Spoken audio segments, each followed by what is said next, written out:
지난주 전 세계에서 일어난 주요 소식, 친구들, 지난주 전 세계에서 일어난 중요한 일들을 함께 알아보겠습니다.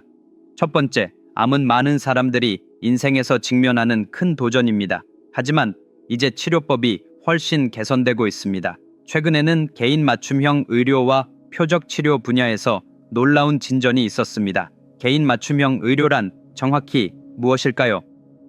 일반적으로 의사들은 암 환자에게 동일한 종류의 약물을 처방합니다. 하지만 맞춤형 의료는 그렇지 않습니다. 각 사람의 몸은 다르죠. 그들의 몸속 암세포도 다릅니다. 따라서 의사들은 환자의 몸과 암세포를 자세히 연구합니다. 환자의 DNA와 유전자를 검사해 암세포가 어떻게 성장하는지, 약점에 무엇이 있는지 파악합니다.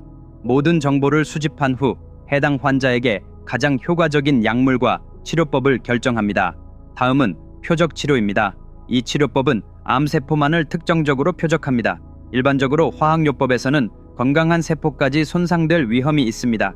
하지만 표적 치료는 암세포에 존재하는 특정 문제를 식별하고 그 부분만을 공격합니다. 이로 인해 부작용이 크게 줄어들고 치료 효과가 더 높아집니다.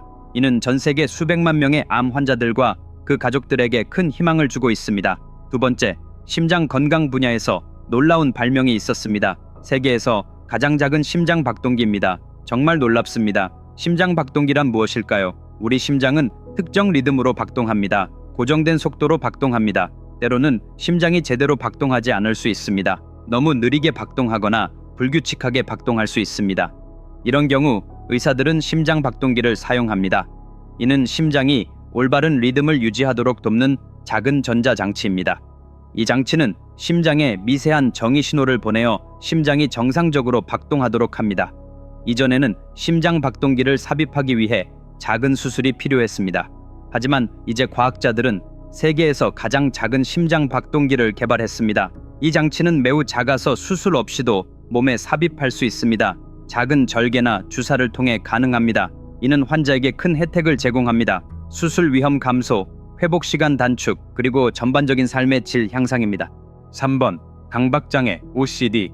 이 용어를 자주 듣게 됩니다. 이는 흔한 정신적 질환입니다. 강박장애를 가진 사람들은 특정 생각이나 행동을 반복적으로 수행하는 경향이 있습니다. 예를 들어 손을 반복적으로 씻거나 물건이 제자리에 있는지 계속 확인하는 것입니다. 이는 그들의 일상생활에 큰 영향을 미칠 수 있습니다. 과학자들은 이 질환을 이해하기 위해 오랫동안 연구해 왔습니다. 최근에 그들은 매우 중요한 것을 발견했습니다.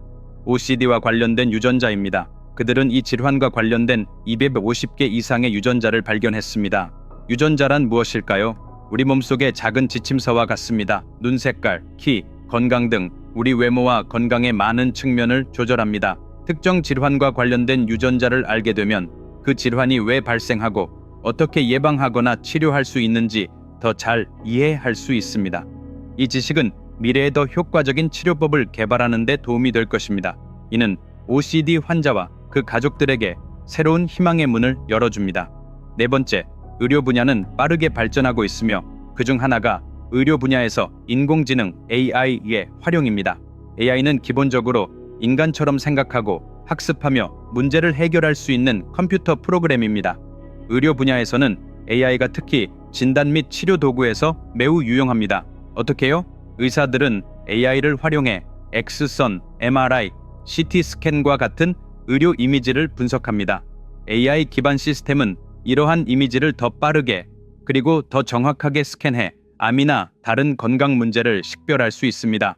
때로는 AI가 인간의 눈이 놓치는 패턴을 발견하기도 합니다. 또한 새로운 약물을 발견하는 것은 시간과 비용이 많이 드는 과정입니다. AI는 새로운 약물을 발견하고 그 효과가 어떻게 작용할지 예측하는 데 도움을 줍니다. 이는 연구 시간을 단축시키고 더 나은 약물을 더 빨리 시장에 출시하는 데 기여합니다. AI는 환자 데이터를 분석하고 특정 환자에게 가장 적합한 치료 계획을 제안할 수도 있습니다. AI는 의료를 더 효과적이고 접근하기 쉬운 분야로 만들고 있습니다. 친구들, 믿을 수 있나요? 단 한 편의 놀랍도록 흥미로운 이야기를 읽는 것만으로도 한 사람의 인생을 바꿀 수 있다는 걸요? 그 이야기를 자녀들에게 읽어준다면 그들은 인생에 필요한 가치를 배울 수 있을 거예요. 믿으시나요? 현재 겪고 있거나 미래에 겪을 수 있는 어떤 문제에 대해서도 이야기를 읽는다면 해결책을 찾을 수 있을 거예요. 믿으시나요? 네, 가능합니다. 인류 역사상 가장 위대한 서사시인 마하바라타, 이 이야기는 어떤 슈퍼히트 영화보다 100배 더 위대합니다. 이는 도전입니다. 마하바라타의 전체 이야기는 비크라마디티아의 말로 기록된 2권의 책으로, 물리적 책과 전자책으로 아마존과 14개의 다른 온라인 스토어에서 구매 가능합니다. 전 세계 54개 언어로 제공됩니다. 비디오 설명 아래에 링크가 제공되어 있습니다. 지금 바로 주문하세요. 왜냐하면 이 책은 단순히 책이 아니라 인생에 필요한 모든 것을 담은 도서관이기 때문입니다. 번호 5. 에너지는 우리 미래에 매우 중요합니다. 배터리에 대해 알고 계시죠? 전화기, 자동차, 모든 것이 배터리로 작동합니다. 현재 대부분의 배터리는 리튬 이온 기술을 사용합니다. 그러나 MIT의 공학자들이 놀라운 것을 공개했습니다. 나트륨 금속과 공기를 사용하는 새로운 연료 전지 기술입니다. 이 새로운 연료 전지는 현재의 리튬 이온 배터리보다 에너지 밀도가 훨씬 높습니다. 이는 동일한 크기에서 더 많은 에너지를 저장할 수 있다는 의미입니다. 단 한 번의 충전으로 더 긴 거리를 주행할 수 있는 전기차를 상상해 보세요.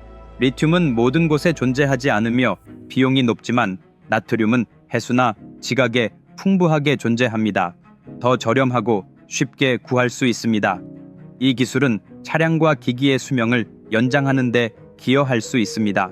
6번, 이 나트륨 공기 기술은 지속 가능한 에너지 저장 분야의 더 큰 트렌드의 일부입니다. 태양광이나 풍력 같은 재생 가능 에너지원은 깨끗하고 오염을 일으키지 않습니다. 하지만 문제는 태양은 항상 빛나지 않고 바람은 항상 불지 않는다는 점입니다. 태양이나 바람이 없을 때 전력을 어떻게 사용할까요? 바로 이때 에너지 저장 기술이 중요해집니다. 이 때문에 고체 상태 배터리가 개발되었습니다. 액체 전해질 대신 고체 전해질을 사용합니다. 이 배터리는 더 안전하며 더 많은 에너지를 저장할 수 있습니다. 대규모 전력망과 같은 대규모 에너지 저장 시스템에 사용됩니다.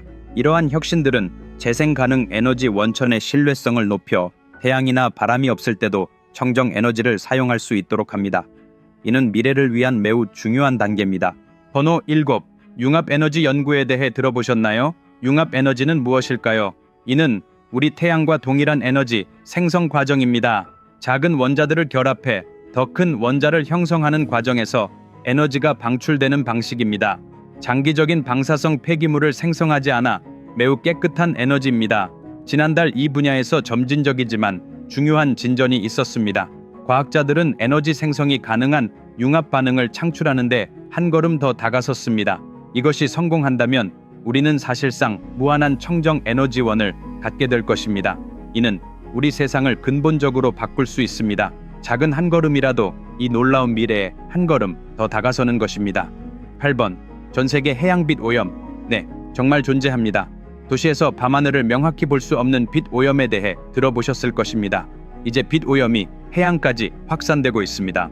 최근 연구에 따르면 밤에 세계 해양의 20% 이상이 인공빛의 영향을 받고 있습니다. 즉, 항구 지역, 선박, 해안 도시 등에서 발생하는 인간 활동의 빛이 해양에 떨어지고 있습니다. 이는 해양 생태계를 근본적으로 교란시키고 있습니다. 어떻게요? 어류, 플랑크톤 등 해양 생물은 자연의 빛과 어둠의 패턴에 적응해 살아갑니다. 그들의 행동은 빛과 어둠의 상태에 따라 달라집니다. 예를 들어 먹이를 찾거나 한 곳에서 다른 곳으로 이동하거나 번식하는 시점이 그렇습니다. 인간의 인공 조명은 이 사이클을 방해합니다. 일부 생물은 빛을 이용해 먹이를 찾고 다른 생물은 빛을 피합니다.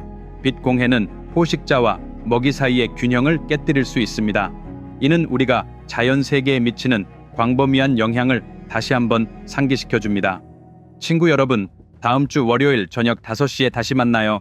제 마하바라타 책을 지금 바로 주문해주세요. 영상 설명에 링크를 넣어두었습니다. 아직 제 채널에 구독하지 않으셨다면 지금 바로 구독해주세요. 그때까지 건강히 지내세요. 안녕.